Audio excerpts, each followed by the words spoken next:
Hello guys, welcome to our channel. This is Teja. ప్రస్తుతం మనతో పాటు సీనియర్ జర్నలిస్ట్ దుర్గా గారు ఉన్నారు. నమస్తే మేడం. నమస్తే. సో మాజీ ముఖ్యమంత్రి జగన్మోహన్ రెడ్డి గారు అసెంబ్లీ సమావేశాలకి రాననుకున్నారు.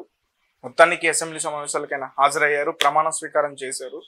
దాని తర్వాత జగన్మోహన్ రెడ్డి గారు అసెంబ్లీ నుంచి దొడ్డిదారిన జారుకున్నారంటూ కూడా ఒక వార్త వెలుగులోకి వచ్చింది. సో దాని గురించి మాట్లాడతారు. నిన్నటి వరకు వస్తారా రారా ఒక సందిగ్ధంలో అందరూ ఉన్నారు. ఇప్పుడు ఏదో ఇవాళ ఆయన శాసనసభకు వచ్చి ప్రమాణ స్వీకారం చేశారు ఎమ్మెల్యేగా. చేసినప్పుడు జగన్మోహన్ అనే నేను అన్నాడు ఆయన, అని మళ్ళా జగన్మోహన్ రెడ్డి అనే నేను అన్నాడు ఆయన. రెడ్డి అనేది మర్చిపోయాడు ఆయన. అంటే ఒకటి ఆయన రెడ్డి కాదు కాబట్ట, లేదు ముద్రగడ పద్మనాభానికి నిన్ననే గెజిట్ వచ్చింది రెడ్డిగా, పద్మనాభ రెడ్డిగా ఆయన పేరు మార్చుకుంటే నిన్న గెజిట్ వచ్చింది. గెజిట్ లో ఆయన పేరు రెడ్డిగా మారింది కాబట్టి ఆయనకి దానం చేశారా. ఎందుకంటే అటు కాపులు కూడా ఆయన రానివ్వట్లేదు కదా. ఇప్పుడే ముద్రగడ గారు ఇవాళ బాధపడుతూ ఇందాకే ఒకటి విడుదల చేశాడు ఆయన. నన్ను చంపేయండి కావాలంటేను, నేను ఈ జనసేన వాళ్ళ మాటలు పడలేకపోతున్నాను, బూతులు మాట్లాడుతున్నారు, మేము అనాథలం అన్నాడు ఆయన. మేము చేతకాని వాళ్ళం అన్నట్టుగా అలా ఎందుకు అనుకుంటాడు ఆయన? జగన్మోహన్ రెడ్డి గారు ఉన్నారు కదా మేడం. అదే మరి. అందుకే మనం తొందరపాటు ఉంటే ఇగో ఇలాగే ఉంటాయి రాజకీయాల్లో. ఉభయభ్రష్టత్వం అయ్యాడు ఆయన. అది సో ఇప్పుడు జగన్మోహన్ రెడ్డి పరిస్థితికి వస్తే, ఆయన ఇవాళ ఒక ఎమ్మెల్యేగా ప్రమాణ స్వీకారం చేశారు. ఆయన వస్తారా రారా అనే సందిగ్ధం వీడింది. వచ్చారు, చేశారు. అయితే ఆయనకి కేటాయించిన కుర్చీలో కూర్చోకుండా ఆయన వెళ్ళిపోయారు. అది విషయం. మరి కూర్చోవాలి కదా, నువ్వు ఎదుర్కోవాలి కదా. అది కౌరవ సభ కాదు, గౌరవ సభ అని ఇవాళ చంద్రబాబు నాయుడు గారు చెప్పారు కదా. నిన్న ఏం మాట్లాడారు జగన్మోహన్ రెడ్డి? వాళ్ళ ఎమ్మెల్యేలు, మాజీ ఎమ్మెల్యేలు, మాజీ మంత్రులు వాళ్ళందరిని ఉద్దేశించి మాట్లాడినప్పుడు గత 5 ఏళ్లుగా ఏం మాట్లాడారో, ఎన్నికల ముందు ఏం మాట్లాడారో సేమ్ స్క్రిప్ట్ చదివాడు ఆయన. ఎక్కడా ఒక అక్షరం పొల్లిపోకుండా, ఎక్కడా మార్పు లేదు. ఆయనలోనూ మార్పు లేదు, ఆయన స్పీచ్ లోనూ మార్పు లేదు. కాబట్టి స్క్రిప్ట్ మార్చుకో జగన్ అంటున్నాం మనం. స్క్రిప్ట్ మార్చుకో జగన్, కొంచెం నీ ఏమనాలి హావభావాలు మార్చుకో, నువ్వు ఇంకా అదే ఇదిలో ఉండకు అని ఆయనకు చెప్తున్నాం మనం. ఎందుకు చెప్తున్నామంటే నిన్న ఏమి కొత్తగా మాట్లాడలేదండి, అదే మాటలు. పైగా ఈయనెవరు, అయ్యన్న పాత్రుడు స్పీకర్ అని ఆయన మాట్లాడాడు. అంటే అయ్యన్న పాత్రుడు మంచివాడే వ్యక్తిగతంగా, కాకపోతే ఆయన నోరు కొంచెం మంచిది కాదు. ఆయన ఊరుకోడు ఎవరిని. అందుకని ఒకవేళ అందుకోసం ఇవాళ ఆయన శాసనసభకు వచ్చి ఎమ్మెల్యేగా ప్రమాణ స్వీకారం చేశారా అనే డౌట్ కూడా చాలా మందిలో ఉంది. ఎందుకంటే ఇవాళ ఉన్నది బుచ్చయ్య చౌదరి గారు ప్రోటెం స్పీకర్ కాబట్టి, బుచ్చయ్య చౌదరి గారు పెద్ద మనిషి, గొడవ లేదు, అందుకని వచ్చి చేశారా, లేదు అధికార పక్షం వాళ్ళని అంటే వాళ్ళ మొహాల్లో ఉండే ఆశ్చర్యాన్ని చూడడానికి వచ్చాడా ఆయన, లేదు ప్రజల కోసం వచ్చాడా మనకు తెలియదు. మొత్తానికి అయితే వచ్చి ఎమ్మెల్యేగా ఆయన ఒక సాధారణ ఎమ్మెల్యేగా ఇవాళ ప్రమాణ స్వీకారం చేసి వెళ్ళారు. ఇది ఇవాళ ఆరంభం. అయితే జగన్మోహన్ రెడ్డి సాధారణ ఎమ్మెల్యే అంటున్నారు, అసెంబ్లీకి వచ్చిన వాళ్ళందరూ కూడా సాధారణ ఎమ్మెల్యేలే. ఎందుకు చెప్తున్నాం అంటే ఈయన మాజీ ముఖ్యమంత్రి కాబట్టి ఇవాళ సాధారణ ఎమ్మెల్యే అన్నాం అంతే. అంతేగాని ఎమ్మెల్యేకి ఉండే గౌరవం అలాగే ఉంటుంది, అది ఎక్కడికి వెళ్ళదు. ఎవరికైనా ఎమ్మెల్యేనే ప్రజలు ఎన్నుకుంటారు కాబట్టి ఆ గౌరవం ఎలాగా ఉంటుంది. కాకపోతే ఆయన మాజీ ముఖ్యమంత్రి కాబట్టి ఒకసారి మనం గుర్తు చేస్తున్నాం, ఈయన ఒక ముఖ్యమంత్రి హోదాలో ఉండి గతంలో ఏం చేశారు శాసనసభలో. 2019 డిసెంబర్ 13న చంద్రబాబు నాయుడు గారి భార్య గురించి వీళ్ళందరూ మాట్లాడినప్పుడు ఈయన ఒక ముఖ్యమంత్రిగా ఎలా బిహేవ్ చేశాడు గుర్తు చేసుకోవాలి ఆయన. ఆ రోజు చంద్రబాబు నాయుడు గారు నేను మళ్ళా రాను సభకి అని చెప్పేసి వెళ్ళారు. మళ్ళా ముఖ్యమంత్రిగా ప్రమాణ స్వీకారం చేసిన రోజునే వస్తాను అని ఆయన మాట ఆయన నిలబెట్టుకున్నాడు. ఆ మాట నిలబెట్టుకోవడానికి ప్రజలు దోహదం చేశారు, జనసేన పవన్ కళ్యాణ్ దోహదం చేశాడు, ముఖ్యంగా నారా లోకేష్ కూడా తిరిగారు, వాళ్ళ పార్టీని గెలిపించుకున్నారు వీళ్ళందరూ కలిపి. అంటే ఇక్కడ మనం చెప్పుకోవాల్సింది కాపులు కమ్మ ఇద్దరు కలిసికట్టుగా ఓట్లు చీలకుండా పనిచేశారు. అంటే అది నియోజకవర్గాల వైజ్ కావచ్చు, ఇండివిజువల్గా కావచ్చు, అంటే వాళ్ళిద్దరూ కలిసికట్టుగా పనిచేయటం వల్లే ఈరోజు ఈ విజయం సాధ్యమైంది నన్ను అడిగితే. ఇందుకు పవన్ కళ్యాణ్ చాలా దోహదం చేశారు. ఎందుకంటే ఇవాళ పవన్ కళ్యాణ్ 100% 100% మ్యాండేటరీ తెచ్చుకున్నాడు ఆయన. అది ఎక్కడా లేదు. మనకు తెలిసి ఎవరు 100% నెగ్గిన వాళ్ళు మనకు తెలియదు. అంటే నాకు తెలిసి అదొక హిస్టరీ అమ్మ, మనకు ఐడియా లేదండి.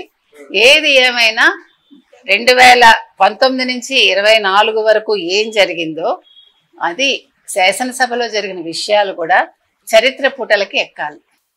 అదొక పాఠ్యంగా మారాలి. ఎందుకంటే వ్యక్తిగత ఆరోపణలు చేసుకోకూడదు, మహిళలని లాగకూడదు రాజకీయాల్లోకి. మహిళలను కించపరిస్తే, ఇప్పుడు ద్రౌపదిని ఆ రోజు నిండు సభలో చేస్తే ఏమైందండి? మొత్తం కురుక్షేత్ర యుద్ధం వచ్చింది, కౌరవులు నాశనం అయ్యారు. అదేవిధంగా ఒక జయలలితను బాధ పెట్టినప్పుడు డిఎంకే వాళ్ళు, డిఎంకే పార్టీ పతనం అవ్వలేదు. ఎందుకంటే డిఎంకే పార్టీ వేరు, అక్కడ జరిగిన ఇష్యూ వేరు కాబట్టి దానికి బలమైన రూట్స్ ఉన్నాయి డిఎంకేకి. అందులో కరుణానిధి టైంలో జరిగింది కాబట్టి పదవీచ్యుతులు అయ్యారు వాళ్ళు. ఇప్పుడు అదే జరిగింది. ఇప్పుడు ఇంత జరుగుతున్న శాసనసభలో మహిళా ఎమ్మెల్యేలు ఎవరు మాట్లాడలేదు, చూసారా మీరు? మహిళా మంత్రులు ఎవరు ఆ రోజు? వైసీపీ మంత్రులు, ముఖ్యంగా రోజా లాంటి వాళ్ళు దాని మీద రియాక్ట్ అవ్వలేదు. తప్పు కదా అది. సో ఈ రోజు ఒక పార్టీ పడిపోయిందంటే, అంటే కర్ణుడి చావుకి చాలా కారణాలు ఉన్నట్టుగా ఈరోజు జగన్మోహన్ రెడ్డి పతనానికి ఆ రోజు ఆ కారణం కూడా, ఆ రోజు జరిగిన ఆ అంశం కూడా ఒక కారణం అయింది. కాబట్టి ఈ రోజు ఆయన ఓడిపోవటానికి సంక్షేమాలు ఎవరిని గెలిపించవు. మనం పదే పదే అదే చెప్తున్నాం, మీకు గుర్తుంటే. సంక్షేమం ఒక్కటి ఉంటే ఎవరు కూడా అధికారంలోకి రారు. ఇవాళ చంద్రబాబు నాయుడు గారు కూడా సంక్షేమాలు ప్రకటించారు, మీకు గుర్తుంటే. కానీ ఆయన సంక్షేమాల కంటా కూడా రాష్ట్ర అభివృద్ధి వైపు డే 1 నుంచి ఆయన తన దృష్టిని పెట్టారు, మీరు గమనిస్తే. ఇప్పుడు చాలా మంది అడగచ్చు, సంక్షేమాల మీద ఫైల్స్ మీద సంతకం చేయలేదేంటి అని. సంక్షేమ పథకాలకి ఫైల్స్ మీద సంతకం చేయక్కర్లే, అవి ఆటోమేటిక్ గా జరిగిపోతాయి. ఫస్ట్ వస్తే ప్రభుత్వ ఉద్యోగులకి జీతాలు పడతాయి. ఫస్ట్ వీక్ లో అందరికి వెళ్లాల్సిన సంక్షేమాలు వెళ్తాయి. ఇప్పుడు ముఖ్యంగా ఆంధ్రప్రదేశ్కి కావాల్సింది పోలవరం, అది జగన్మోహన్ రెడ్డి చేయలేదు. నెక్స్ట్ అమరావతి, జగన్మోహన్ రెడ్డి పాడుపెట్టాడు. నెక్స్ట్ రైల్వే లైన్లు, జగన్మోహన్ రెడ్డి పట్టించుకోలేదు. ప్రత్యేక హోదా గురించి ఆయన పదే పదే మాట్లాడుతున్నాడు జగన్మోహన్ రెడ్డి. 16 మంది ఎంపీలు ఉన్నారు, ఎందుకు ప్రత్యేక హోదా గురించి మాట్లాడటం లేదు చంద్రబాబు నాయుడు అని అడుగుతున్నాడు ఆయన. నువ్వు 2019 నుంచి 24 వరకు ఏం చేశావు? ముఖ్యమంత్రి హోదాలో నీ దగ్గర 22 మంది ఎంపీలు ఉన్నారు, నువ్వు ఏం చేశావు? అంతే కదా. ఇప్పటికన్నా ఇప్పుడు ఒక 6 మెంబర్స్ ఎక్స్ట్రా ఉన్నారు కదా. మరి నువ్వు ప్రతిసారి వెళ్ళి ఢిల్లీకి ప్రత్యేక విమానంలో ఏం చేశావు? నీ కేసులు మాఫీ చేసుకున్నావా? సిబిఐ కోర్టు శుక్రవారం నిన్ను పిలవకుండా ఉండడానికి నువ్వు అక్కడ వాళ్ళ ముందు మోకరిల్లు వచ్చావా? నువ్వేం చేసావని? నువ్వు 5 ఏళ్లలో రాష్ట్రాన్ని ఏం చేశావు? 500 కోట్లు ఇచ్చి ఒక విలాస భవనాన్ని కట్టించుకున్నావు. ఈ రోజు దాని మీద మాట మారుస్తున్నారు నీ మంత్రులు. ఇదే రోజా ఆ రోజు ఏం మాట్లాడింది, మధ్యలో ఏం మాట్లాడింది, నిన్ననేం మాట్లాడింది చూసుకుంటే ఆ వేరియేషన్ మనకు తెలుస్తుంది. అదే విధంగా కొడాలి నాని నిన్న ఇంకా పొగరు తగ్గలేదు. ఆ వెధవలు ఎవరు? రమ్మనండి, ముష్టి పడేస్తాము ఫర్నిచర్ కి, ఎట్లా మాట్లాడాడు. కోడెల శివప్రసాద్ని కూడా నిన్న ఎట్లా మాట్లాడాడు చనిపోయిన వ్యక్తి గురించి. అంటే మీకు బల్బులు దిగవు.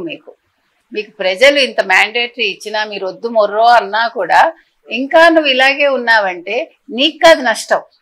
ఈ మాజీ మంత్రులు ఎవరైతే ఉన్నారో, ఈ మాజీ ఎమ్మెల్యేలు ఎవరైతే ఉన్నారో, వీళ్ళ మాటలకి, వీళ్ళ చేష్టలకి, వీళ్ళ చేతలకి బలయ్యేది జగన్మోహన్ రెడ్డి. అది జగన్మోహన్ రెడ్డి గుర్తుపెట్టుకోవాలి. ఇప్పుడు ఆయన ఇవాళ నష్టపోవటానికి సగం వీళ్ళు కూడా కారణమే. ఒక రోజా కారణం, ఒక అంబటి కారణం, ఒక కొడాలి కారణం, ఒక వల్లభనేని వంశీ కారణం, ఒక బొత్స కారణం, ఇలా లిస్టు చెప్పుకుంటూ వెళ్తే బోల్డ్ వస్తుంది. కాబట్టి జగన్మోహన్ రెడ్డి సలహాదారుల్ని 100 మందిని పెట్టుకోవటం కాదు, ఒకళ్ళు సరైన వాళ్ళు ఒకళ్ళని పక్కన పెట్టుకుని ఫస్ట్ వినడం నేర్చుకుంటే ఆయన, ఇప్పుడు చెప్తే వినాలి, లేదు తెలుసుకోవాలి, రెండూ లేకపోతే పరిస్థితి ఇలాగే ఉంటుంది. కాబట్టి ఇంకొకటి, అమ్మ పెట్టాల్సిన 2 చిన్నప్పుడు పెట్టలేదు ఆయనకి. అమ్మ సరిగ్గా పెట్టుంటే ఆయన ఇలా ఉండరు. కాబట్టి ఆలోచన అనేది సక్రమంగా ఉండాలి. జగన్మోహన్ రెడ్డి ఓకే ధైర్యంగా ఇవాళ ఆయన వచ్చాడు, ఏ కారణం చేత వచ్చినా ఆయన ఇవాళ శాసనసభకు వచ్చారు ఆయన, ఓకే దాని గురించి ఏమి ఇష్యూస్ లేవు. కాకపోతే ఏంటంటే ఆయన రేపటి నుంచి ఏం చేస్తారు, ఇప్పుడు మళ్ళా తెలుగుదేశం వాళ్ళు కార్యకర్తల మీద దాడులు చేస్తున్నారు, తెలుగుదేశం వాళ్ళు కార్యకర్తల ఆస్తులు నాశనం చేస్తున్నారు, తెలుగుదేశం వాళ్ళు వైసీపీ నాయకుల ఇళ్లు ధ్వంసం చేస్తున్నారు, వాళ్ళ ఇళ్లలోకి వెళ్తున్నారు, లేకపోతే వాళ్ళని ఇబ్బంది పెడుతున్నారు, ఇవన్నీ మాట్లాడుతున్నాడు ఆయన. ఇవన్నీ చీప్ పాలిటిక్స్. ఇవన్నీ కూడా ఈ చీప్ ట్రిక్స్ వద్దు. నిజంగా వాళ్ళు చేస్తుంటే నువ్వు నీ కార్యకర్తలను ఆదుకో. ఇప్పుడు ఏదో న్యాయ సలహాలకి ఎక్కడికక్కడ ఫోన్ నెంబర్లు పెట్టాము, అది రోజా నేను చెప్పింది ఆవిడ. సో అవి కాదు నువ్వు మాట్లాడాల్సింది. నువ్వు కార్యక్షేత్రంలోకి వెళ్ళి, నువ్వు ప్రజాక్షేత్రంలోకి వెళ్ళి నువ్వు చేసిన తప్పులు ఏమిటి, నీ పార్టీ చేసిన తప్పులు ఏమిటి రెక్టిఫై చేసుకో, తెలుసుకో. ఆయన రెడ్ బుక్ పెట్టుకున్నాడని ఏడవడం కాదు. ఈయన అన్నాడు కదా సజ్జల, మా దగ్గర కూడా ఒక బ్లాక్ బుక్ ఉందని. నువ్వు బ్లాక్ బుక్ పెట్టుకుంటావో, బ్లూ బుక్ పెట్టుకుంటావో, వైట్ పేపర్స్ పెట్టుకుంటావో, ప్రతి ఊరికి వెళ్ళి ప్రతి నియోజకవర్గానికి నువ్వు వెళ్తావో, నీ మాజీ మంత్రులు వెళ్తారో, వెళ్ళమని చెప్పాడు కదా నిన్న. మీరందరూ మీ నియోజకవర్గాల్లో తిరగండి, కార్యకర్తలకు ధైర్యం నింపండి, ఇవన్నీ చెప్పాడు కదా. సో ధైర్యం నింపడం ఎలాగ చెయ్యండి, అది ఓకే, తప్పులేదు. పార్టీ పరంగా మీరు చెయ్యాలి. ఓకే, మేము మీకు ఉన్నాము, మనం మళ్ళా వస్తాము అని మీరు వాళ్ళలో ధైర్యం నింపండి. ఎట్ ద సేమ్ టైం మీరు చేసిన తప్పిదాలు తెలుసుకోండి. తెలుసుకుని దాన్ని రెక్టిఫై చేసుకుంటే పార్టీ బలోపేతం అవుతుంది.